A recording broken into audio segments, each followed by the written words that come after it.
Welcome to kids spoken world. நம்ம இன்னைக்கு பார்க்க போகிற lesson from the diary of Anne Frank class 10. இந்த லெசன் ஒரு ஆட்டோபயோகிராஃபி. இதை பப்ளிஷ் பண்ணது வந்து 1947. ஆட்டோபயோகிராஃபி அப்படின்னா ஒருத்தரோட வாழ்க்கையை பற்றி அவங்களே எழுதுறது தான் ஆட்டோபயோகிராஃபி. இந்த லெசனில் ஆனி ஃப்ராங்க் அப்படிங்கிற ஒரு சின்ன பொண்ணு வந்து சைல்டுஹுட்ல இருந்தே டைரி எழுதுறது அவளோட வழக்கமாகவே வச்சிருக்கா. ஏன்னா அவளுக்கு ட்ரூ ஃப்ரெண்டு கிடையாது, உண்மையான ஃப்ரெண்டு கிடையாது. ஸோ அவளோட ஃபீலிங்ஸ், அவளோட எண்ணங்களை வந்து பகிர்ந்து கொள்றதுக்கு ஒரு நல்ல ஃப்ரெண்டு இல்லைங்கிறதுனால, ஒரு உண்மையான ஃப்ரெண்டு இல்லைங்கிறதுனால அவள் வந்து டைரியே எழுத தொடங்கியிருக்கா. அவளுக்கு என்னெல்லாம் கஷ்டம் இருக்கோ இல்லைன்னா அவளுக்கு என்னெல்லாம் தோணுதோ அதை எல்லாமே அந்த டைரியில் எழுதியிருக்கா. அதை வந்து அப்புறம் 1947 பப்ளிஷ் பண்ணியிருக்கிறாங்க. So let us enter into the lesson. Anne Frank வந்து ஃபர்ஸ்ட் டைம் டைரி எழுதணும்னு டைரி எடுக்கிறா. அப்போ எழுதுறதுக்கு முன்னாடி யோசிக்கிறா, இது ஒரு ஸ்ட்ரேஞ்சான ஒரு ஃபீலிங்காக இருக்குது, ஒரு விசித்திரமான ஒரு அனுபவமாக இருக்குது, அன்யூஷுவலாகவும் இருக்குது, வழக்கம் இல்லாததாகவும் இருக்குது.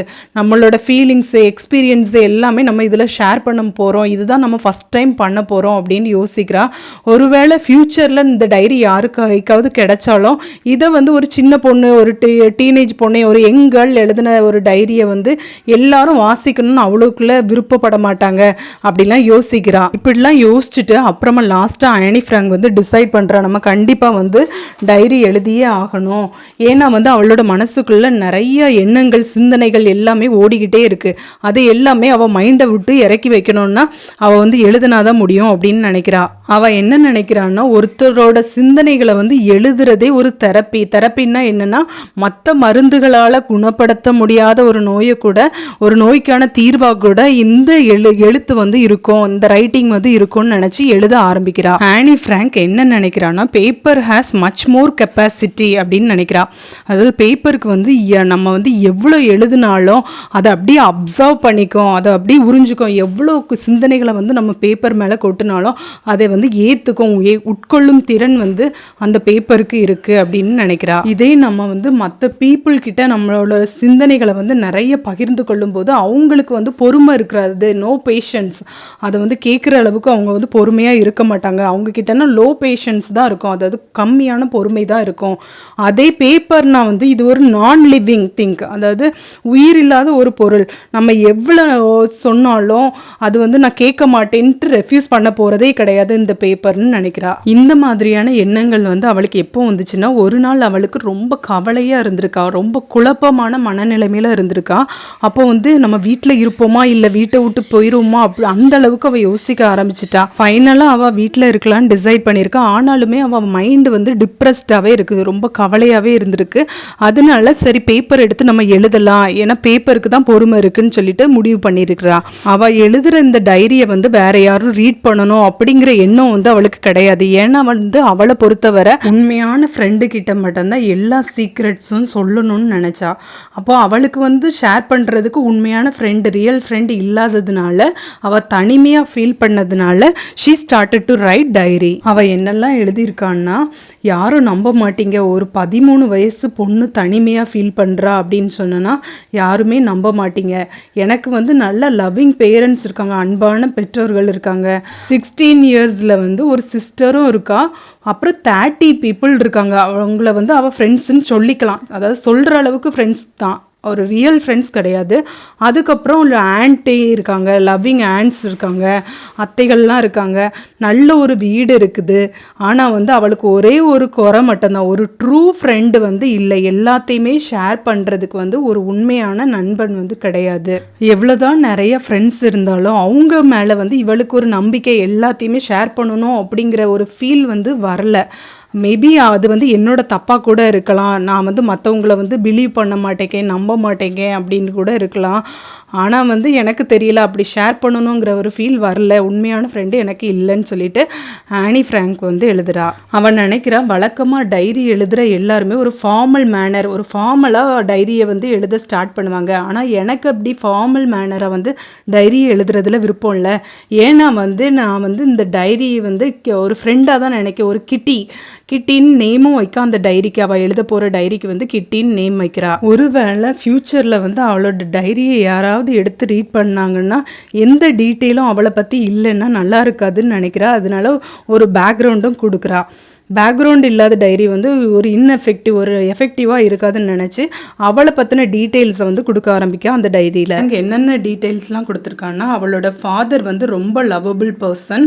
அவங்க வந்து 35 இயர்ஸ் ஓல்டு, அதாவது 35 வயசு. அவங்க அம்மா வந்து 25 இயர்ஸ் ஓல்டு. சிஸ்டர் வந்து மார்கோட். ஆனி ஃப்ராங்க்கும் அவளோட சிஸ்டரும் எங்கே பிறந்தாங்கன்னா ஃப்ராங்க்ஃபர்ட் அப்படிங்கிற இடத்துல பிறந்தாங்களாம். ஆனி ஃப்ராங்க்குக்கு வந்து 4 வயசாக இருக்கும்போது அவங்க அப்பா ஹோலந்த் அப்படிங்கிற ஒரு இடத்துக்கு போயிட்டாங்க. அவங்க அப்பா ஹோலந்துக்கு போன பிறகு வந்து ஒரு செப்டம்பர் மாதம் கொஞ்ச நாள் கழித்து அவங்க அம்மா செப்டம்பர் மாதம் ஹோலந்துக்கு போயிடுறாங்க.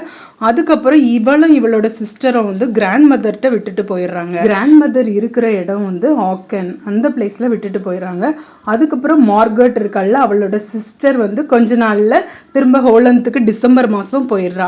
அதுக்கப்புறம் ஆனி வந்து பிப்ரவரி மாதம் வந்து ஹோலந்துக்கு போயிடுறா. ஹோலந்துக்கு போனதுமே ஆனியை வந்து மாண்டிசரி நர்சரிங் ஸ்கூலில் வந்து அவளோட பேரண்ட்ஸ் வந்து சேர்க்குறாங்க. அதுதான் அவளோட ஃபஸ்ட்டு ஸ்கூல். அங்கே தான் அவள் வந்து ஃபஸ்ட்டு ஃபார்ம் முடிக்கிறா. ஃபஸ்ட்டு ஃபார்ம்னா என்னது, ஃபஸ்ட்டு கிளாஸ்லேருந்தே அங்கே தான் படிக்கிறா. ஃபஸ்ட்டு கிளாஸ் படித்து முடிச்சுட்டா. இப்போ அப்புறம் வந்து 6th ஃபார்ம் வந்து போகிறப்ப 6th கிளாஸ் போகிறப்ப அவளோட ஹெட் மிஸ்ட்ரஸ் யாருன்னா மிஸ்ஸஸ் குபேரஸ். அவங்களே இவளோட டீச்சராக வராங்க. ஹெட் மிஸ்ட்ரஸ் வந்து 6th ஃபார்மில் இவளோட டீச்சராக இருக்கிறாங்க. அந்த டீச்சர் வந்து ஸ்கூல் ஃபேர்வெல்லில் ரொம்ப அழுதாங்களாம். ஃபேர்வெல்னால் என்ன, ஆனுவல் டே மாதிரி ஃபேர்வெல் செலிப்ரேட் பண்ணுவாங்கள்ல, அந்த ஃபேர்வெல் டே அப்போ வந்து ஸ்கூல் ஹெட் மிஸ்ட்ரஸ் வந்து நான் ரொம்ப அழுதாங்களாம். அது எல்லாமே இவள் வந்து இந்த டைரியில் மென்ஷன் பண்ணியிருக்கிறா. 1941 ஆனியோட பர்த்டே வந்திருக்கு. அப்போ வந்து அந்த பர்த்டே அவளால் நல்லா செலிப்ரேட் பண்ண முடியலையா. எதனாலன்னா அவளோட பாட்டி வந்து ரொம்ப இல்லா இருப்பாங்க, உடம்பு சரியில்லாமல் ஆயிரும், ஒரு ஆப்ரேஷன் வேற பண்ண வேண்டியதாயிரும். அதனால அவளோட பர்த்டே வந்து செலிப்ரேட் பண்ண முடியாமல் போயிடும். ஆனியோட கிராண்ட்மா வந்து உடம்பு சரியில்லாமல் அப்புறம் இறந்து போயிடுறாங்க. ஜனவரி 1942 வந்து இறந்துடுறாங்க. ஆனி வந்து அவளோட கிராண்ட்மாவை ரொம்பவே மிஸ் பண்ணுறான். இந்த மாதிரியான தவிர்க்க முடியாத காரணங்களால் அவளோட பர்த்டே ஒழுங்காக செலிப்ரேட் பண்ணல 1941. ஸோ நெக்ஸ்ட் இயராவது ஒழுங்காக செலிப்ரேட் பண்ணோம் அப்படின்ட்டு அவள் நினைக்கிறா. நெக்ஸ்ட் அவளோட டைரியில் டேட்டு மென்ஷன் பண்ணியிருக்கா. ஜூன் 20, 1942 வந்து அவள் ரொம்பவே பயந்துட்டு இருந்தாலாம். என்னன்னா ஸ்கூலில் ரிசல்ட் வரப்போகுது, ஸ்டூடெண்ட்ஸோட ரிசல்ட்டை வச்சு தான் அவங்க நெக்ஸ்ட் கிளாஸ்க்கு மூவ் ஆவாங்களா இல்லையான்னு சொல்லிட்டு தெரிய போதாம். ஸோ அதை வந்து டீச்சர்ஸ் மீட்டிங்கில் தான் சொல்லுவாங்க. ஸோ எல்லாரும் ரொம்ப ஈகராக பயந்து வெயிட் பண்ணிட்டு இருக்கிறாங்க. நிறைய ஸ்டூடெண்ட்ஸ் வந்து அவங்களுக்குள்ள பெட்டு வச்சுக்கிட்டாங்களாம். எப்படின்னா அவங்க பாஸ் ஆவாங்களா ஃபெயில் ஆவாங்களா அதை வச்சு ஒரு பெட்டு வச்சு, சில ஸ்டூடெண்ட்ஸ்லாம் சம்மர் சேவிங்ஸ் பண்ணியிருப்பாங்கள்ல, மணி சேவ் பண்ணியிருப்பாங்கள்ல சம்மர் டைமில், அந்த மணி ஃபுல்லாகவுமே அந்த பெட்டுக்காக வந்து பெட் கட்டியிருக்கிறாங்க ஃப்ரெண்ட்ஸ் கூட. இந்த மாதிரிலாம் ரிசல்ட்டை பற்றி யோசித்து ரொம்ப நர்வஸாக, அதாவது பயந்துட்டு இருக்க பாய்ஸ் எல்லாம் பார்த்து ஆனியும் அவளோட ஃப்ரெண்டு ஜியும் ஸ்கூலில் ஃபன் பண்ணி சிரிச்சிருக்கிறாங்க, அதாவது வேடிக்கை பண்ணி சிரிச்சிருக்கிறாங்க. அந்த பாய்ஸ் எல்லாருமே ஒருத்தருக்கு ஒருத்தர் நான் வந்து பாஸ் ஆக மாட்டேன், I am not going to pass அந்த மாதிரி ஒருத்தர் சொல்கிறதும், இன்னொருத்தர் சரி ஒன்றும் இல்லை அப்படின்னு சொல்லிட்டு கன்சோல் பண்ணுற மாதிரி, அதாவது ஆறுதல் சொல்கிற மாதிரி, அந்த மாதிரி அவங்களுக்குள்ள பண்ணிட்டு இருந்துருக்காங்க. இந்த மாதிரி கிளாஸில் நாய்ஸ் வந்து மேக் பண்ணிட்டு இருந்ததுனால ஜி வந்து எல்லாத்தையும் திட்டியிருக்கா, சவுண்ட் மேக் பண்ணாதீங்கன்னு திட்டியிருக்கா. ஆனியும் சேர்ந்து வந்து அவங்கள ஸ்கோல்டு பண்ணியிருக்கா, திட்டியிருக்கா. ஆனால் அந்த பாய்ஸ் வந்து கேட்கவே இல்லையா. அதனால ஆனி என்ன சொல்கிறான்னா, யாருமே இந்த கிளாஸில் வந்து ஒரு பாதி பேர் பாஸே ஆகக்கூடாது, ஏன்னா வந்து அவங்களாம் ஒழுங்காகவே ரெஸ்பாண்ட் பண்ண மாட்டேங்காங்க, நிறைய ஸ்கூல் ஆக்டிவிட்டீஸ்லேயும் பார்ட்டிசிபேட் பண்ணவே மாட்டேங்காங்க, அதனால் இவங்களாம் டம்மிஸ் தான் அப்படின்னு சொல்லிட்டு ஆனி வந்து அந்த டைரியில் கிட்ட எழுதுறா. கிட்டி யார், அந்த டைரி தானே அவளுக்கு ஃப்ரெண்டு, அது இல்லை எல்லாமே அவள் சொல்கிறா. ஆனால் ஆனி வந்து இந்த மாதிரி பயப்படுற பாய்ஸ் எல்லாம் எப்படியும் பாஸ் ஆயிடுவாங்க, ஆனால் அவளுக்கு கவலை, அவளை யோசித்து தான் கவலைப்படுறா. அவள் வந்து மேக்ஸ் சப்ஜெக்ட் தான் அவளுக்கு கொஞ்சம் டஃப்பாக தருது, அந்த சப்ஜெக்டை மட்டும் யோசித்து கவலைப்பட்டுட்டு இருக்கா. ஆனாலுமே வேற வழி இல்லை, டீச்சர் வந்து ரிசல்ட்டை சொல்கிற வரை எல்லாரும் வெயிட் பண்ணி தான் ஆகணும். ஆனி வந்து அவளோட டீச்சர்ஸ் கூட எல்லாம் ஒரு நல்ல ரிலேஷன்ஷிப்பில் இருந்திருக்கா. ஆனால் ஒரே ஒரு டீச்சரை தவிர, அது யாருன்னா மேக்ஸ் ப்ரொஃபஸர். ஆனி ஃப்ராங்க் வந்து எப்போவுமே கிளாஸில் பேசிகிட்டே இருப்பாளாம், சரியான டாக்கட்டிவ், அதாவது ரொம்ப வாயாடி நான் ஸ்டாப்பாக பேசிகிட்டே இருப்பாளாம். ஈவன் கிளாஸ் ஹவர்ஸில் கூட சில டைம் பேசிகிட்டு இருந்ததுன்னா இந்த மேக்ஸ் சார் வந்து நிறையா ஹோம்ஒர்க்கு கொடுத்துருவாங்களாம், அசைன்மெண்ட்டை வந்து பனிஷ்மெண்ட்டாக கொடுத்துருவாங்களாம். ஃபஸ்ட்டு வந்து அவள் என்ன அசைன்மெண்ட்டை பனிஷ்மெண்ட்டாக வாங்கியிருக்கான்னா அந்த மேக்ஸ் சார்கிட்ட இருந்து, த ஃபஸ்ட்டு ஒன் வந்து right and essay on chatter box பற்றி ஒரு எஸ்ஸே எழுத சொல்லி அவளுக்கு வந்து அசைன்மெண்ட் கொடுத்துட்டாங்க இந்த சார். இவள் வந்து அதிகமாக பேசுகிற பண்ணதுனால இந்த டாபிக் வந்து அவளுக்கு கொடுத்துருக்காங்க. சேட்டர் பாக்ஸ்னால் யார்? அதிகமாக பேசுகிறவங்க, நான் ஸ்டாப்பாக பேசிகிட்டே இருப்பாங்கள்ல, அவங்கள தான் சேட்டர் பாக்ஸ்னு சொல்லுவோம். ஸோ அதை பற்றின எஸ்ஸே வந்து ஆனி ஃப்ராங்க் எழுதணும்னு சொல்லிட்டு இந்த மேக்ஸ் சார் வந்து பனிஷ்மெண்ட் கொடுத்துட்றாங்க. ஆனி ஃப்ராங்க் வந்து மற்ற எல்லா ஹோம்ஒர்க்கையும் கம்ப்ளீட் பண்ண பிறகு இந்த டாப்பிக்கில் எஸ்ஸே எழுதுறதுக்காக யோசிச்சுட்டே இருந்தாலாம். எப்படின்னா ஃபவுண்டைன் பெண்ணை வாயில் வச்சே கடிச்சிட்டு, அந்த டீப்பாக பெண்ணை வச்சு கடிச்சிட்டு இருப்போம்ல, அப்படியே யோசிச்சுட்டே இருந்தேன். நான் ரொம்ப யோசிச்சேன்னா அந்த மாதிரி டீப்பாக திங்க் பண்ணிவிட்டு என்ன எழுதலான்னு யோசிச்சு அதுக்கப்புறம் அதை வந்து பேஜை வந்து ஃபில் பண்ணியிருக்கிறா. அந்த எஸ்ஸே வந்து எழுதியிருக்கிறா. அவள் எழுதின எஸ்ஸேல வந்து என்னது எழுதியிருக்கான்னா ஒரு ஆர்கியூமெண்ட் மாதிரி எழுதியிருக்கிறா. அதாவது ஒரு வாதாடுற மாதிரி, பேசுறது வந்து தப்பு கிடையாது, டாக்கிங்கை வந்து சப்போர்ட் பண்ணுற மாதிரி எழுதியிருக்கிறா. ஒருத்தங்க கிட்டேருந்து கம்ப்ளீட்டாக பேசுகிறது வந்து ஸ்டாப் பண்ண முடியாது, எலிமினேட் பண்ண முடியாது, அந்த மாதிரி அவள் அந்த எஸ்ஸேல எழுதியிருக்கிறா. அது மட்டும் இல்லாமல் இந்த மாதிரி பேசக்கூடிய ஒரு கேரக்டர் வந்து அவளோட அம்மா கிட்ட இருந்து தான் அவளுக்கு வந்து இன்ஹெரிட் ஆச்சு அப்படிங்கிறதையும் அதில் வந்து மென்ஷன் பண்ணியிருக்கா அந்த எஸ்ஸேல. இந்த மாதிரி எஸ்ஸே வந்து ஒரு 3 பேஜஸ்க்கு அந்த டாப்பிக்கில் எழுதிட்டு இந்த சார்கிட்ட போய் கொடுத்துருக்கா. அதை பார்த்து அந்த சார் வந்து மேக்ஸ் ப்ரொஃபஸர் வந்து பார்த்து ரொம்பவே சந்தோஷப்பட்டிருக்காங்க. பார்த்து அப்படி ரீட் பண்ணிவிட்டு அதுக்கப்புறமா நெக்ஸ்ட்டு கிளாஸ்லேயும் அதே போல் அவள் டாக்கட்டிவாக தான் இருந்திருக்கா, பேசிகிட்டே இருந்திருக்கா. அதனால திரும்ப அனதர் அசைன்மெண்ட்டும் பனிஷ்மெண்ட்டாக கொடுத்துருக்குறாங்க. அது என்ன டாபிக்னா த இன்கார்ஜிபிள் சேட்டர் பாக்ஸ். அப்படின்னா என்னென்னா, இன்கார்ஜிபிள் அப்படின்னா திருத்த முடியாத வாயாடி, அந்த மாதிரி ஒரு டாப்பிக்கை வந்து கொடுத்துட்றாங்க அந்த மேக்ஸ் ப்ரொஃபஸர். எதனால் இந்த டாப்பிக்கை கொடுத்தாங்கன்னா, ஈவன் கிளாஸ் ஹவர்ஸில் நான் ஸ்டாப்பாக திரும்பியும் பேசிகிட்டு தான் இருந்திருக்கா. அதனால் இந்த டாப்பிக்கை வந்து அசைன்மெண்ட்டாக கொடுத்துருக்குறாங்க. கம்ப்ளீட் பண்ணிவிட்டு ஆனி வந்து சார்கிட்ட கொண்டு போய் கொடுத்துருக்கா. அதை வந்து மேக்ஸ் ப்ரொஃபஸர் வாங்கிட்டு அதுக்கப்புறம் ஒன்றும் சொல்லலையா. ஆனால் ஆனி ஃப்ராங்க் வந்து திருந்துற மாதிரி இல்லை, திரும்பியும் டாக்கட்டிவாக தான் இருந்திருக்கா. அதனால அவருக்கு வந்து பொறுமையை இழந்துட்டார். அதுக்கப்புறம் 3வது அசைன்மெண்ட் என்ன கொடுத்துருக்காருன்னா, quack quack quack said mistress chatter box அப்படின்னு கொடுத்துருக்கிறாரு. அசைன்மெண்ட் கொடுத்தது மட்டும் இல்லாமல் எல்லா ஸ்டூடெண்ட்ஸ் முன்னாடியும் அந்த ப்ரொஃபஸர் வந்து ஆனியை ரொம்ப திட்டியிருக்காங்க.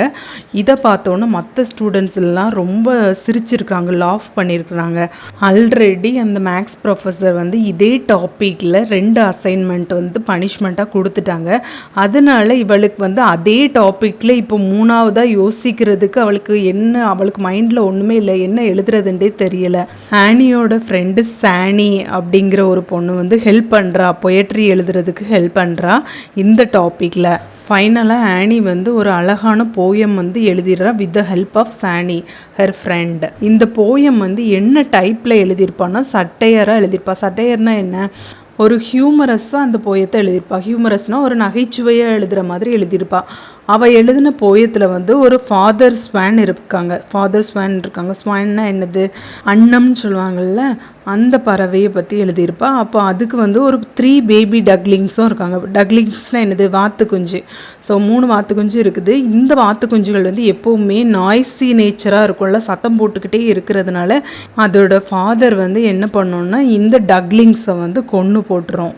இந்த அசைன்மெண்ட்டை வந்து கம்ப்ளீட் பண்ணிவிட்டு மேக்ஸ் ப்ரொஃபஸர்கிட்ட கொண்டு கொடுக்குறா. அந்த சார் வந்து அந்த போயத்தை கிளாஸ் ரூமுக்கு என்டையர் கிளாஸ்க்கு வந்து ரீட் பண்ணி காமிக்கிறாங்க. அதுக்கப்புறம் அவங்களோட ஓன் கமெண்ட்ஸையும் சொல்கிறாங்க. ஆனியும் அதுக்கப்புறம் ரொம்ப கிளாஸை வந்து டிஸ்டர்ப் பண்ணுற மாதிரி பேசிகிட்டு இருக்கலை, லிமிட்டடாக பேசிட்டு அவளோட கேரக்டரையும் கொஞ்சம் சேஞ்ச் பண்ணிக்கிட்டாலாம். அதுக்கு அப்புறமா அவள் வந்து ஃபர்தராக எந்த பனிஷ்மெண்ட்டையும் இந்த மேக்ஸ் ப்ரொஃபஸர்கிட்ட இருந்து அவள் வாங்கலை. இந்த மேக்ஸ் ப்ரொஃபஸரும் அதுக்கப்புறமா இவங்கள வந்து ரொம்ப சேஞ்ச் பண்ணியிருக்காங்க. என்னென்னா, கிளாஸ் ரூமில் கிளாஸ் எடுக்கும்போது கொஞ்சம் ஜோக் அடிக்கிறது, மற்றவங்கள வந்து சிரிக்க வைக்கிறது, அந்த மாதிரிலாம் என்டர்டெயின்மெண்ட் பண்ணிவிட்டு கிளாஸை வந்து ஜோவியல் மேனராக கொண்டு போயிருக்காங்க. இதோட இந்த லெசன் முடியுது. உங்களுக்கு இந்த லெசன் புரிஞ்சுதா? If you understand my way of teaching, like my channel and subscribe my channel. Thank you.